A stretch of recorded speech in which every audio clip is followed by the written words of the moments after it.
ब्रह्मांड का एक अटल नियम है, कर्म लौट कर आता ही है।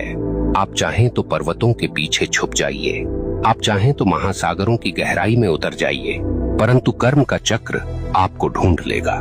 क्योंकि यह संसार किसी राजा के कानून से नहीं चलता, यह चलता है ब्रह्मांड के न्याय से। और ब्रह्मांड का न्याय कैसा है? निर्दयी, निष्पक्ष और बिल्कुल सटीक। यह न तो रिश्वत लेता है, न पक्षपात करता है। जिसने जैसा बोया है वैसे ही काटना है। अक्सर लोग पूछते हैं, अगर कर्म इतना ही शक्तिशाली है तो क्या प्रार्थना, तपस्या या दान इसे बदल सकते हैं?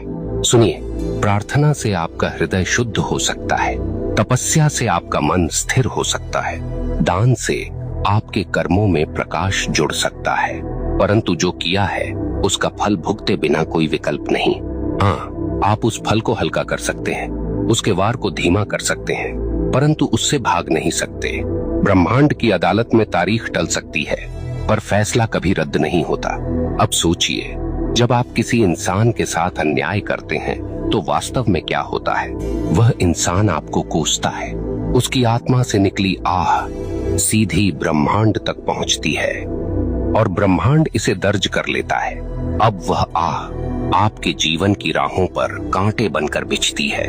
कभी वह आपके काम बिगाड़ देती है, कभी वह आपके घर में कलह भर देती है, कभी वह आपके मन को बेचैन कर देती है। और आप सोचते हैं ये सब क्यों हो रहा है, पर आपको याद नहीं रहता कि आपने किसी और की राह काटी थी। आप भूल गए, पर ब्रह्मांड ने नहीं भुलाया। यहाँ एक बात और समझ लीजिए, कर्म केवल नकारात्मक नहीं होता। जैसे बुरा कर्म लौटता है, वैसे ही अच्छा कर्म भी लौटता है। कभी किसी को सच्चे दिल से सहारा दिया तो वह सहारा एक दिन आपके लिए दीवार बनकर खड़ा हो जाएगा।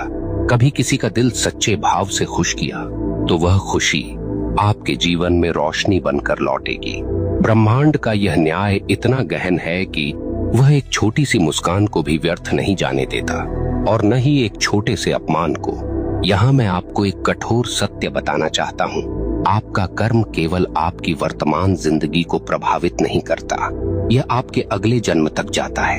हाँ, जो कर्म आपने अधूरे छोड़े हैं, जो गलतियां आपने स्वीकार नहीं की, जो दोष आपने ढोए पर सुधारे नहीं, वे सब अगले जीवन में भी साथ चलते हैं। इसलिए कहा गया है, मनुष्य अपने कर्मों का वारिस है। आप सोचते हैं मैं तो मर जाऊंगा, इससे किसे फर्क पड़ेगा? परंतु मरने से कर्म का खाता बंद नहीं होता। आपके शरीर का अंत होता है, पर आपकी आत्मा वही सब लेकर आगे बढ़ती है। ब्रह्मांड तब तक चैन नहीं लेता जब तक आपको आपके कर्मों का फल न दिला दे। अब आपसे एक प्रश्न पूछता हूँ, क्या आपने कभी देखा है कि कोई बच्चा जन्म लेते ही संघर्ष में होता है और कोई जन्म लेते ही वैभव में? क्या आपने कभी सोचा है क्यों कोई अपंग पैदा होता है और क्यों कोई जन्म से ही स्वस्थ और बलवान? क्यों कोई भूख में जन्म लेता है और क्यों कोई सोने की थाली लेकर? यह सब संयोग नहीं, यह सब कर्म का लेखा है। ब्रह्मांड किसी को बिना कारण दुख या सुख नहीं देता। अब एक और गहरी बात, कर्म केवल व्यक्तिगत नहीं, सामूहिक भी होता है। कभी आपने देखा है कि किसी पूरे समाज पर विपत्ति आती है, पूरा नगर डूब जाता है, पूरा गांव अकाल झेलता है, कभी कभी पूरे राष्ट्र पर संकट आता है। क्यों? क्योंकि उस समाज के सामूहिक कर्म का परिणाम वही होता है। अगर लोग सामूहिक रूप से अन्याय करें, सामूहिक रूप से भ्रष्टाचार करें, सामूहिक रूप से निर्दोषों को सताएं, तो उसका फल सबको भुगतना पड़ता है। यही कारण है कि इतिहास गवाह है, सभ्यताएं उठीं और सभ्यताएं मिट गईं।